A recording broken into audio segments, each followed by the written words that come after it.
Et bienvenue à toi qui écoute cet enseignement pour le dernier de cette semaine, de cette série. La série J'embarque ou Dans la barque avec Jésus ou J'embarque avec Jésus.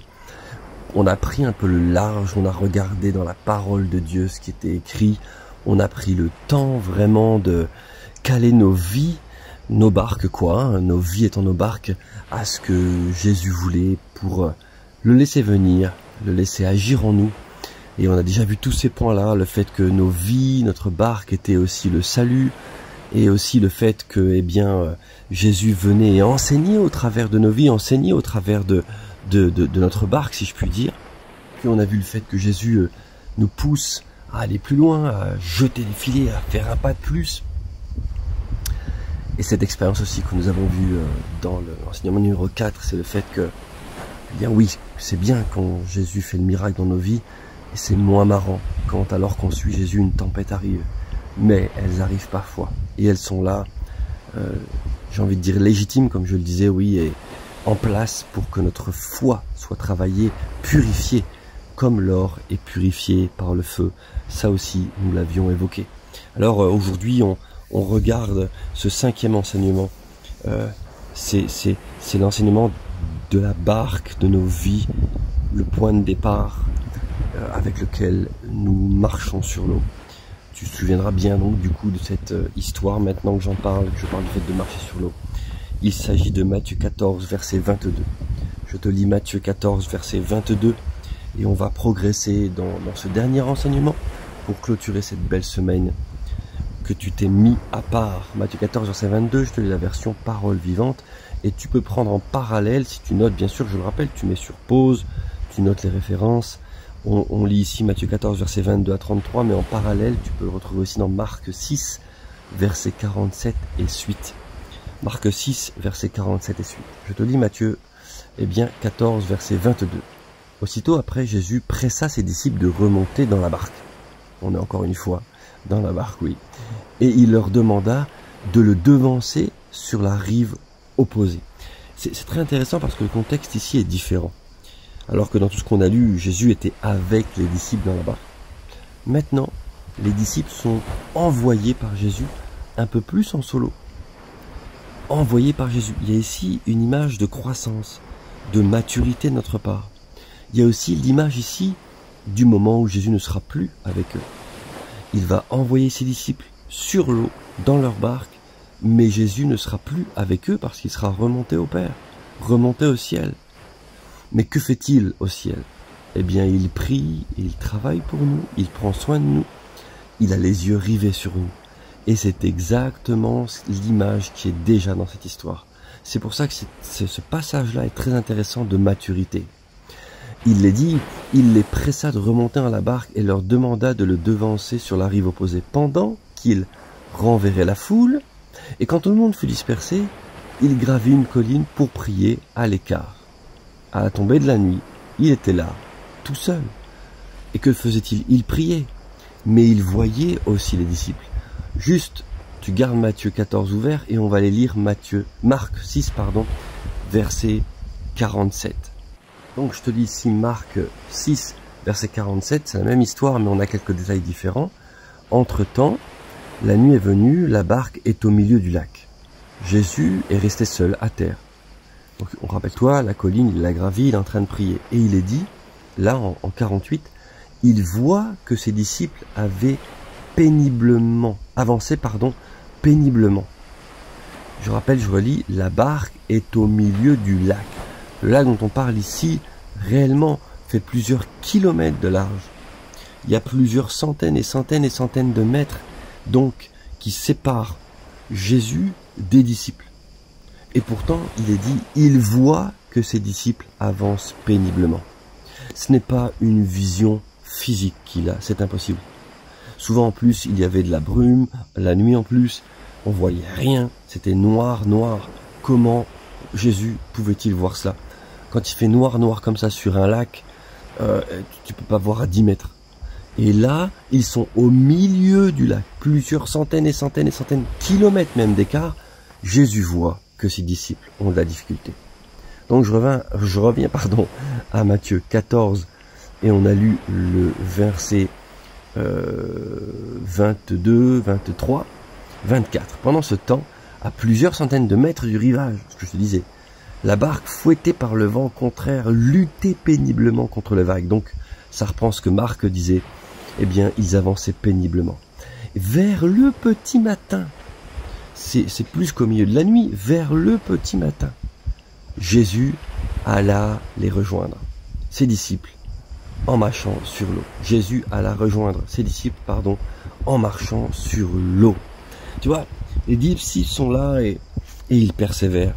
Alors, on n'a pas le détail de leur attitude, mais on peut quand même supposer qu'ils ont pris maintenant le bon réflexe. Ouais, c'est Jésus qui nous a demandé de passer, alors viens, on rebrousse pas chemin. Si Jésus a dit de le devancer sur l'autre côté, c'est qu'on sera appelé à traverser. Viens, on rebrousse pas chemin. C'était des bons navigateurs quand même. Ils savaient ce qu'ils faisaient. Ils connaissaient le lac de Galilée. Il est reconnu aussi pour être un lac un peu impétueux, imprévisible, que très très vite des vents pouvaient se lever et des micro-tempêtes comme ça très dangereuses pouvaient faire face aux barques. Ils savaient très bien, ils auraient pu se dire « Ouh là là, attends. Ok, ce qu'on va faire, on va laisser passer cette nuit, on va revenir sur la berge, parce qu'on connaît le truc, là c'est pas bon signe, on traversera quand ça ira beaucoup mieux. » Non, ils ont persévéré parce que c'était Jésus qui leur avait demandé. Donc ces histoires, de barques, ces passages que nous lisons d'enseignement en enseignement, nous font progresser dans la maturité. Là, ça y est, les disciples sont seuls, ils vont à la tâche et ils persévèrent. Jésus est loin, dans la montagne, il prie et il les voit, mais il ne les abandonne pas. Jésus te rejoint dans ton épreuve. Rien n'arrête Jésus quand il veut te rejoindre dans l'épreuve, rien du tout. Oh non, lui, il n'a pas besoin d'autorisation ou de moments propices. Il traverse les eaux et il va les rejoindre en marchant. Et il marche sur les eaux en rejoignant la barque. Et on lit ici donc, ils sont pris de peur vers le petit matin, donc 25, Jésus alla les rejoindre. Il rejoint les disciples en marchant sur les eaux. Quand ils le virent marcher sur le lac, ils furent affolés. Non, parce que les disciples ont déjà vu beaucoup de choses. Mais là, ça les fait flipper. Il y a tout aussi ces réputations de le monde mystique duquel ils sont entourés, les esprits, les fantômes, les croyances. Alors il y en a un qui crie « c'est un fantôme », se dirent-ils, dans la barque, dans leur panique. Et ils se mirent à pousser de grands cris de frayeur. Mais soudain, Jésus leur parla. « Rassurez-vous, leur dit-il, c'est moi, n'ayez pas peur. » Encore une fois, Jésus dit « n'ayez pas peur ». Bon, pour la petite histoire, c'est souvent rappelé ces temps-ci. Tu sais que dans la parole de Dieu, il est cité ou évoqué 365 fois des phrases ou des chants lexicales du « n'ayez pas peur ». Genre « n'ayez pas peur »,« sois sans crainte »,« reste dans le calme »,« je suis avec toi »,« ne t'effraie point ». Tu prends tout ça? C'est écrit 365 fois dans la parole de Dieu. Ça nous rappelle quand même que une fois par jour, toute l'année, Dieu te rappelle, n'aie pas peur, ne crains pas, je suis avec toi, ok? Et là, il dit, rassurez-vous, leur dit-il, c'est moi, n'ayez pas peur. Et au verset 28, Pierre a une attitude extraordinaire. Il a retenu la leçon de Luc 5, verset 5, tu te rappelles, avec la pêche miraculeuse. Il ne va pas regimber, cette fois-ci, il a retenu le fait que si Jésus dit quelque chose, c'est que c'est lui, et s'il fait quelque chose et que c'est lui, alors sa parole, c'est du béton. Tu vois, c'est du béton. Et c'est littéralement ce qu'il va faire ici. Alors Pierre lui dit, si c'est bien toi, Seigneur, moi je peux le vérifier, donne-moi l'ordre de venir te rejoindre sur l'eau. Hey, tu vois, la barque de ta vie, c'est l'endroit où Dieu cherche des cœurs comme Pierre. Dieu cherche des cœurs comme Pierre, des cœurs impétueux dans le sens courageux, pugnace, fervent, audacieux, mais de la bonne audace. Elle dit, hey, Jésus, on est en la barque, toi on sait que t'es resté là-bas, mais limite on sait que t'es capable de faire ça. Alors si c'est toi, moi je veux pas juste que tu me rejoignes, non, parce que rends-toi compte aussi. Pierre aurait pu demander, Jésus, si c'est toi, pas de problème. Tiens, vas-y, ordonne que la tempête cesse. Et ça aurait été réglé. Non, non, non. Pierre n'a pas demandé ça. Pierre a eu l'audace de demander quelque chose qui l'implique. Et c'est ça l'histoire d'aujourd'hui. C'est ça la leçon d'aujourd'hui dans ta barque. Est-ce que si Jésus te demande d'aller plus loin, et même de sortir de ta barque dans une situation plus compliquée, jeter le filet, alors là, c'était devenu facile. Tu restes dans la barque, tu jettes le filet, tu vois ce qui se passe. Là, il ne s'agit plus de ça. Il s'agit de sortir toi de ta barque, moi de ma barque, et d'aller vers Jésus. Comme je le disais, Pierre aurait pu dire, si c'est toi, vas-y, calme la tempête. Et puis voilà, c'est facile, Pierre reste dans la barque. Mais il met sa vie en jeu, il met sa foi en jeu. Il veut aller plus loin. Veux-tu aller plus loin? Oseras-tu aller plus loin? Alors il dit, c'est bien toi, ordonne que je te rejoigne sur l'eau. Donne-moi l'ordre de venir te rejoindre sur l'eau. Et Jésus répond, viens, viens, lui dit Jésus. Tu vois, ce qui est dingue, c'est que toutes ces histoires sont liées autour de la parole que Jésus prononce. Viens, lui dit Jésus. Aussitôt, Pierre sauta de la barque. Et là, waouh, extraordinaire. Il se mit à marcher sur l'eau en direction de Jésus. Il se mit à marcher sur l'eau. Pierre l'a fait, je reprends mon expression, la parole de Dieu, c'est du béton. Et Pierre fonctionne dans une dimension surnaturelle, ça y est, il va plus loin. Et frères et sœurs, mon frère, ma sœur, on est appelés nous aussi à aller plus loin. Mais, il y a un mais au verset 30. Quand il remarqua combien le vent souffla fort, alors il prit peur. Tu remarques, hein? Rassurez-vous. Ou alors, pourquoi avez-vous peur? Et là, qu'est-ce qui vient encore être l'obstacle entre Pierre et l'exaucement et le miraculeux? C'est la crainte. La crainte. Alors il a vu et il a pris peur. Et comme il était sur le point de couler, d'autres versions dira qu'il s'enfonçait dans l'eau. Il s'écria, « Seigneur, au secours, sauve-moi » Immédiatement, Jésus lui tendit la main, ce qui veut dire quand même qu'il a parcouru une belle distance. Il lui tendit la main et le rattrapa. Et il lui dit, « Ta foi est bien faible quand même. » Des fois, je trouve que Jésus exagère. Je sais pas vous, hein, mais c'est Jésus qui a raison, c'est certain. Ta foi est bien faible, dit-il. Pourquoi as-tu douté? Pourquoi as-tu douté? Et quand ils furent tous deux remontés à la barque, alors là seulement, le vent cessa. Le vent cessa. Moi, je trouve cette histoire extraordinaire. Waouh!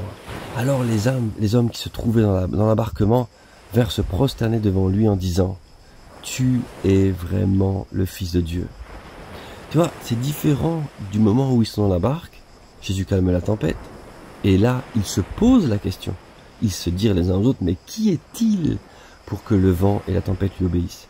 Mais là, dans cette histoire, ils ne se posent plus la question. Ils savent, ça y est, tu es vraiment le Fils de Dieu. Réellement.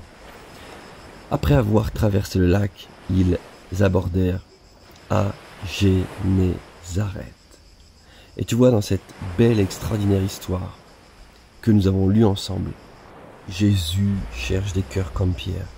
Des cœurs qui disent, si c'est toi, ordonne que je marche vers toi. Si c'est toi, dis-le. Dis un mot seulement. Je veux avancer avec toi. Toi aussi, veux-tu rejoindre Jésus hors de la barque, comme je l'ai dit déjà?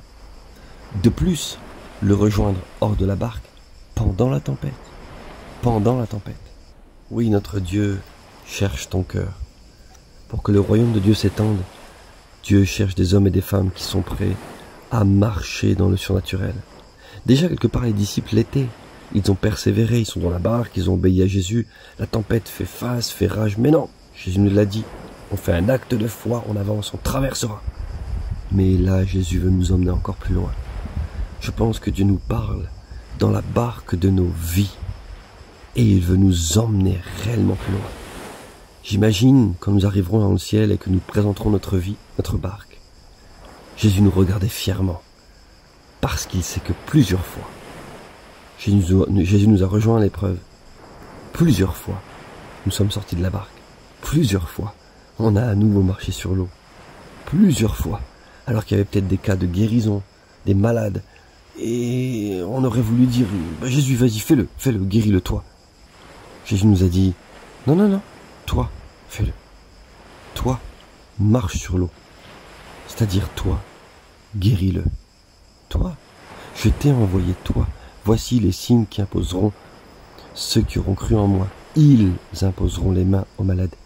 Ils les guériront. Toi, c'est ça aussi sortir de la barque. Ils chasseront les démons. C'est ça aussi, marcher sur l'eau. Et ce rendez-vous se trouve dans ta vie. Et tu vois Jésus faire des choses extraordinaires, marcher sur l'eau. Et il t'invite à le rejoindre. Il est aussi dit, rappelle-toi, ceux qui croient en moi, parce que je retourne au Père, au ciel, auprès du Père, vous ferez des choses encore plus grandes. Jésus cherche des cœurs qui désirent fonctionner selon la parole de Dieu. Des cœurs comme Pierre qui désirent avancer. Je t'invite à en faire partie. Je t'invite en tout cas à en avoir soif. Et à dire, Seigneur, je veux pas rester juste un bon chrétien, rangé dans le rang, dans ma barque. Oui, j'ai eu des tempêtes. Bon, ça va, j'ai persévéré, tout va bien. Oui, oui, oui. Non, je veux que tu m'appelles à sortir de ma barque, à proclamer la parole de Dieu, à ce que ma vie enseigne aux gens qui sont autour de moi. Et s'il faut que je sorte de ma barque pour aller plus loin, entrer dans le miraculeux, je veux le faire, Seigneur. Je veux le faire. Père, je te remercie pour ces enseignements, je te remercie pour ces quelques jours qu'on a passés ensemble. Père, je te bénis dans le nom de Jésus. Je prie que chacun qui aura écouté, et même, je te prie pour chacun qui aura écouté, oui, d'être renouvelé en sa foi, d'être visité, de grandir. On veut grandir avec toi. On veut pas que notre barque soit toute douce, poussée comme ça un peu tranquillement. On veut que notre vie te serve et qu'elle te serve pleinement. Merci pour ces enseignements, merci pour ces différentes situations, ces allégories, ces images de la barque. Merci parce que on a pris un jour les flots avec toi. Et un jour on arrivera à bon port, c'est sûr. On arrivera et je sais qu'un jour mes yeux te verront. Dans le nom de Jésus, j'ai prié. Amen. Et n'hésite pas à laisser en commentaire ce que ça t'a apporté, les décisions que tu as prises et ce que la parole de Dieu te révèle. Bénédiction sur ta vie.